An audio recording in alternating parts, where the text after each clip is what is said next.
Good afternoon all team. अस्सलाम वालेकुम, नमस्कार, जय भीम, जय शिवराय, सत श्री अकाल, जय हिंद मित्रांनो. बघा, आता 20 तारखेला इलेक्शन आहे, हेच तुम्हाला सर्वांना माहीत आहे, बरोबर आहे. तर या इलेक्शनमध्ये मला प्रत्येक जनताला एक मेसेज आहे की या इलेक्शनमध्ये प्रत्येक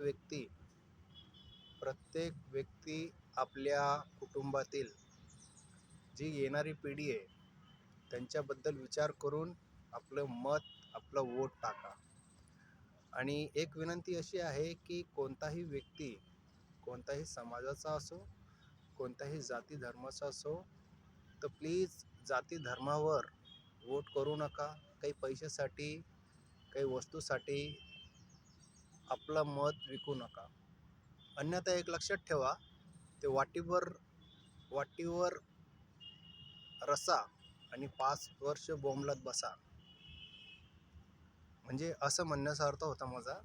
तर प्रत्येकाला माझी एकच विनंती आहे, जे आपला खासदार, आमदार किंवा इतर जे पण इलेक्शन असेल, या इलेक्शनमध्ये फक्त एक गोष्ट लक्षात ठेवा, आपल्या 2014 पासून तर 2024 पर्यंत आपल्याला किती गोष्टीमधून आपण आलेलो आहे, आपण या साऱ्या गोष्टीचा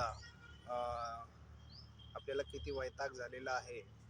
आपल्या मुलाला, आपल्या फॅमिलीला, जसं की कोरोना व्हायरसमध्ये, लॉकडाऊनमध्ये, CA, NRB, नोटबंदी आणि भरपूर काही अशा गोष्टी आहेत जे तुम्हाला माहीत आहे. आणि मला फक्त एकच सांगायचं आहे तुम्हाला सर्व जनतेला, कारण की बघा, आज तुम्ही जागृत झाले तो उद्याची जी येणारी पिढी आहे, ती ही पिढी भविष्यात काहीतरी करू शकते असं मलाही वाटतं. आणि तुम्हालाही माझा मेसेज आहे. बघा, कोणत्याही गोष्टीमध्ये काहीतरी तुम्हाला काही विचारपूर्वक कामं करावं लागेल. ते म्हणजे आपल्या मुलाचं शिक्षण, आपली फॅमिलीचं आरोग्य, आपल्या आजूबाजूचं रोड, रस्ते, पाणी आणि भरपूर काही अशा गोष्टी जे नेता, जे लीडर आपल्यासाठी काही करू शकतो, हे विचार तुम्ही करा. कारण की तुम्ही अडाणी आहे, मान्य आहे, तुम्ही शिकेले, मान्य आहे, पण विचार तुमचा आहे, मत तुमचं आहे. पण आपलं मत कोणालाही पैशासाठी, काही गोष्टीसाठी, दारूसाठी किंवा इतर काही गोष्टीसाठी विकू नका, प्लीज, माझी विनंती आहे.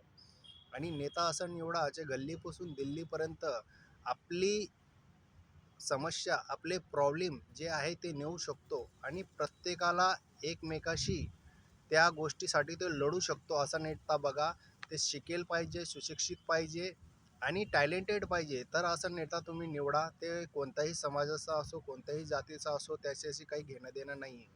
आणि हिंदू, मुस्लिम, मांग, धेड, चमार, दलित किंवा इतर जातीमध्ये काही लोक एकमेकाला लढवतात, एकमेकाला काही गोष्टी देऊन, दारू देऊन, बिर्याणी देऊन किंवा इतर काही गोष्टी देऊन एकमेकासोबत आपल्याला मतभेद करतात.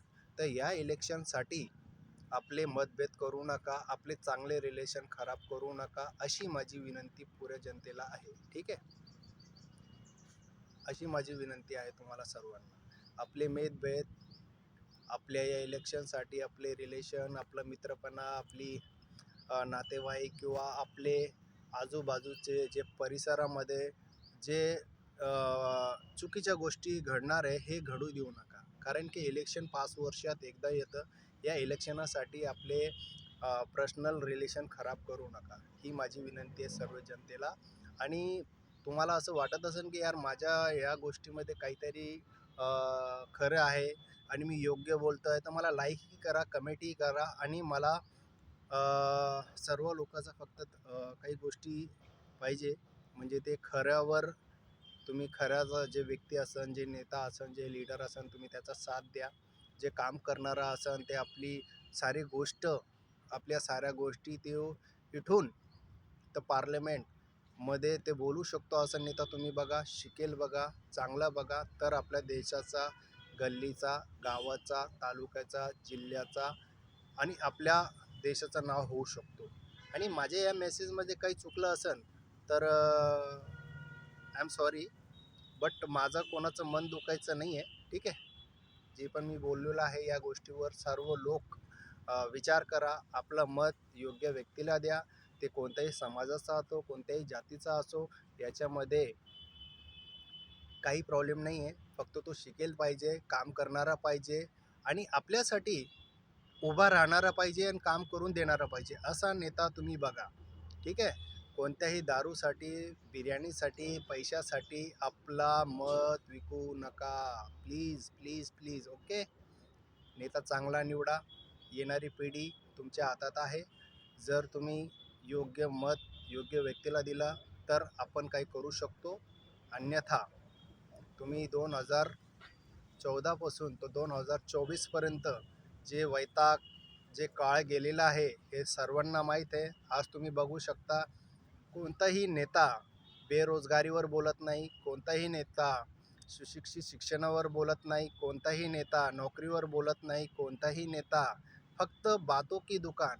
काही स्कीमा देतात, काही इलेक्शनच्या काही पहिल्या कालावधीमध्ये काही सांगतात, काही घोषणा करतात आणि इलेक्शन संपलं तर साऱ्या गोष्टी विसरून जातात. तर आजचा सर्वात मेन मुद्दा आहे रोटी रोटी, कपडा, मकान आणि काम. आणि आजच्या पिढीमध्ये जास्तीत जास्त खूप मुलं जे आहे सुशिक्षित बेरोजगार झालेले आहे. यांच्यावर कोणी बोलत नाही आहे. जास्त